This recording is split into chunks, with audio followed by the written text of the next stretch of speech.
Same. You've had some time to kind of digest, I suppose, and look back at that first game in charge for you as England's manager now. What's been your main take from the game, and what's been your biggest message to the players? Well, there were some messages already, but it was also recovery day yesterday, so we gave the players also a bit of time to breathe and enjoy a bit of time off before we start today again on match day -1 to prepare for the match tomorrow. In general, I was very happy with the effort and how we started the game. We played a lot of passes. We were totally dominant. We were well structured, so we conceded absolutely no counterattacks. We were very well aware of the long balls and collecting the second ball. So we put a lot of effort in. This was maybe not so visible and was not so exciting to watch and not so attractive, but it was necessary to keep Albania to an absolute minimum of no big chances at all. The effort of the team to play in the structure and the effort in the counter pressing after ball losses was very high, was very good. The game was a little bit strange because there were not a lot of ball losses. There were not a lot of interruptions in the game, so it was quite tiring. If you are then totally responsible for everything in the match, for all the attacking, for all the counter pressing, for everything what is going on, and the opponent just try to absorb the energy and try to slow the game down, defend in a block. It's sometimes difficult to maintain the level of focus, to maintain the level of excitement. And there were some ups and downs in our match. We lost then a little bit the structure. We lost a little bit the faith in the structure, and were a little bit more vulnerable in the counterattacks in the second half, but not for a long moment. Basically, we focus on the positives. We have a first win, a well-deserved win. We have a clean sheet. We have a win against the unorthodox opponent who played very well in the Euros and made the most of the role as an underdog, and from there we go. Good stuff. That's a big analysis. Yeah. Thank you. Looking ahead to Latvia, do you plan to make a lot of changes? Yes and no. I mean, we have also reasons to let all of them play again and say let's do stuff a little bit better and find our rhythm together and find the connections. But we have also reports from the physical department, of course, that there are some players are flagged with slight concerns or like with worries or like just the observation that they had a lot of acceleration, deceleration, a lot of sprints. So let's see, it's only the second day after the match. It's still a day where we have to be cautious. And it could also make sense to put some fresh players, fresh legs, who really deserve to play and had some tight decisions. So maybe it will be a mix between the both. Is there anybody particularly that's struggling that you might not be available for you? Anthony Gordon left, and we have some three players who feel their legs after the match. But let's see. We have still quite some time. It's tomorrow evening, and we will use every minute. So let's see. Hi Thomas, just following on from that, with the club feel you're trying to build, will the thinking overall be to build on that starting 11 or rotate depending on the opposition and matches as you go forward? Well, it's on opposition and matches. I think we are clear favourites in the next match. I think it will be difficult to predict what Latvia is exactly doing. Of course, we are right now watching at clips from their match against Andorra. We're watching clips from North Macedonia. We're watching clips from Faroe Island. Still, they're facing also a new level of opponent with us, and it's not so clear to predict what they are going to do. They have an Italian coach. They are well structured since he is in charge. We expect a back five. We expect either a 5-3-2 or a 5-4-1. But we were able to push Albania back, not let Albania create anything. Normally with a strong long balls, the strong movements when they change lines, and with the wingers come from outside inside. We were very well aware of that. Now, yeah, I think we need mentally to adapt to that kind of role, then try to implement our structure on the ball, and then have a good mix, like when does it make sense to change our structure, to have to make life easier for our players to defend, to have high ball wins, and this is the question that we have to answer: how much we can predict, and what we need to take in charge. That maybe not everything is perfect because we don't fully know what's coming. And I know you gave the players some time off and space to breathe. Have you spoken to Marcus Rashford and Phil Foden about what more you wanted from them from that last match? I think they know. I've spoken to both of them also in front of the group. They know that I appreciate the effort. I think especially off the ball.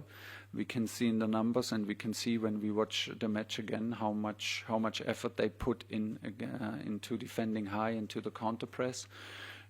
Also in their sprinting numbers. Marcus had a lot of runs when we had the ball where we did not see him, where we did not use him. Was a little bit unlucky maybe with the timing. And from time to time we oversaw him. Phil is just maybe not finding the momentum at the moment that he can have, but both of them are very positive, have every right to be positive, and know exactly what we want from them. Ideally, we try to bring them in more one-on-one situations, and ideally they have the confidence to take the one-on-ones. Phil needs maybe a little bit closer connections to a number 10 than we could provide in this match. And Marcus created a big chance, created one big chance for Jude Bellingham. And like I said, had some runs off the ball where we did not use him, but off the ball the effort was there, and that's what counts. Hello, Thomas. In that situation when players haven't performed to your expectation and you're needing to rotate a squad, is the temptation to keep playing them in the starting 11 to build that confidence and structure, or? Yeah, both. It could help. It could help, and it would also, I think, not a problem to do that, exactly that, and start with the same lineup. But it's also not a problem to change, because we have some players who really deserve to play, and would be also nice to see them perform and to give them the confidence. At the moment, no one will be dropped from a performance point of view. I think we did what was needed. We can do better and have stuff to improve, and we will focus on that. And if we think some fresh legs can help for tomorrow, then we're not shy to do it. But no one needs to be dropped because he's not good enough. How's Morgan Gibbs right? Because you didn't call him up, you brought him in, and then you didn't put him in the squad. Does he get a chance at Wembley this time? It's very likely that he will be in the squad. Morgan is an amazing character, I have to say. I'm happy that he's with us. He deserves a lot of praise, because first of all, how he took the first disappointment when he got my call that he's not in the squad.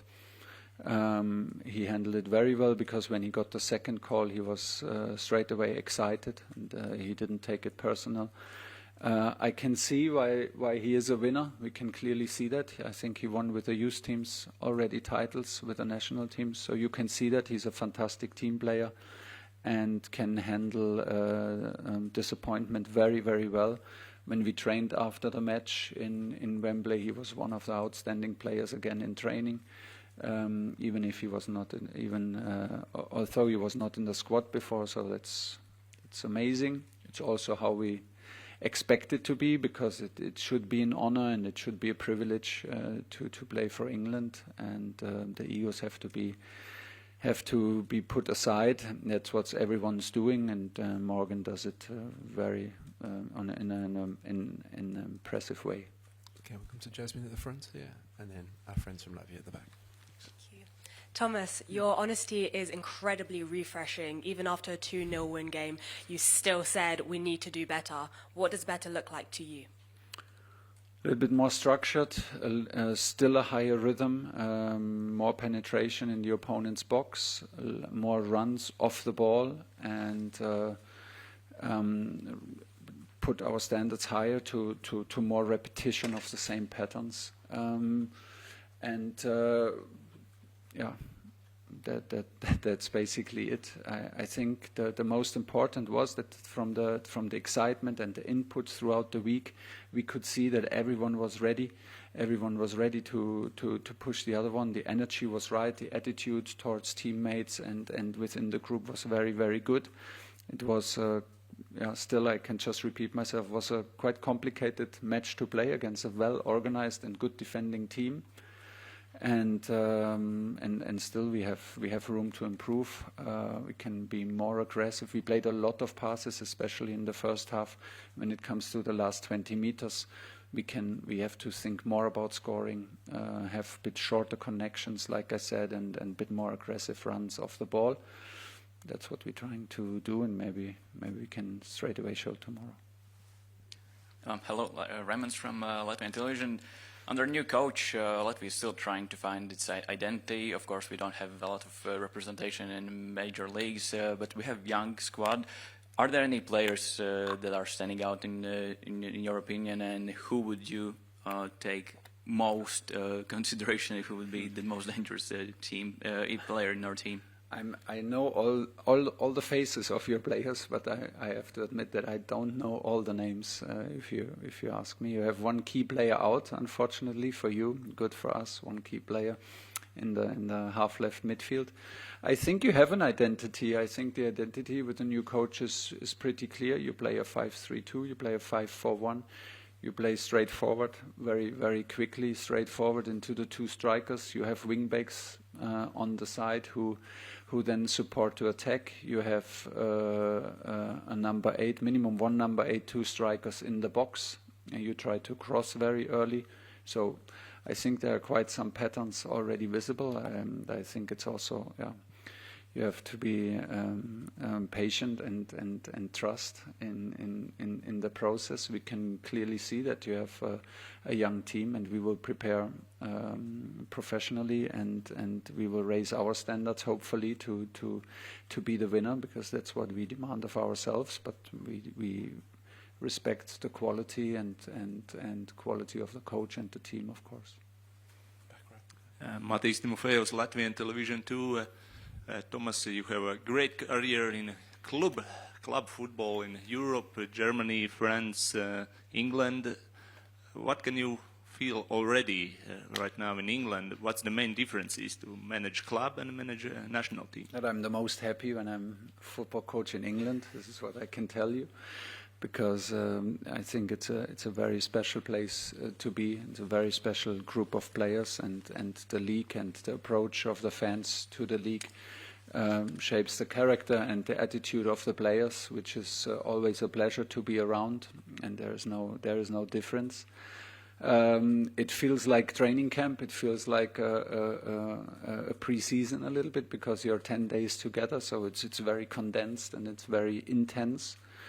Period work of time.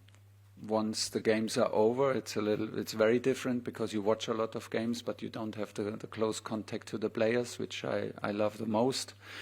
But it's exciting, because we have 16, 17 months and a big target. We want to qualify for US, and we want to arrive as a strong group who's ready to go all the way. So it's an honor, it's a privilege, and it's a lot of fun so far. Hi, Thomas. There were doubts before the game between a back three or a back four for your team. You ended up picking a back four. Yeah. Curious about your process on picking a back four, and if this is the final asset of your team going forward. Not necessarily. I mean, it was our first game together, and it's important to have these games together to get to know each other better, and see how the connections work, and see where we can improve, and where we have maybe slight problems. It's always about the players who gives what to the team, and then find the best system that they feel the most comfortable, and be the most threatening, and at the same time most balanced squad. At the moment we thought that the first idea was very quickly that we wanna play very offensive, also with very offensive wingers. If you play normally with a back five, then you play with wing back positions, and you have maybe sometimes only 3 offensive players, goal scorers on the field. We opted for a back 4 to have at least 4 plus a hybrid midfielder on the pitch. Was Curtis Jones. It can be then from time to time in this formation that we played now, can be even like 5 offensive players, which we will also try from time to time and see if we get the balance right, if this is possible. We still have the option to play with 3 central defenders, which I'm also familiar with, and which has also advantages. And let's see. I think the players in the end will make the choice how good we are, how good we adapt to the different approaches. Football now is very fluid, so systems are maybe just static in goal kicks and in kickoffs, and then it becomes very fluid, and it's more about connections and finding principles that everyone can buy into, and this is what we're trying. Okay, guys, we'll end it there. Thanks for your time. Finish.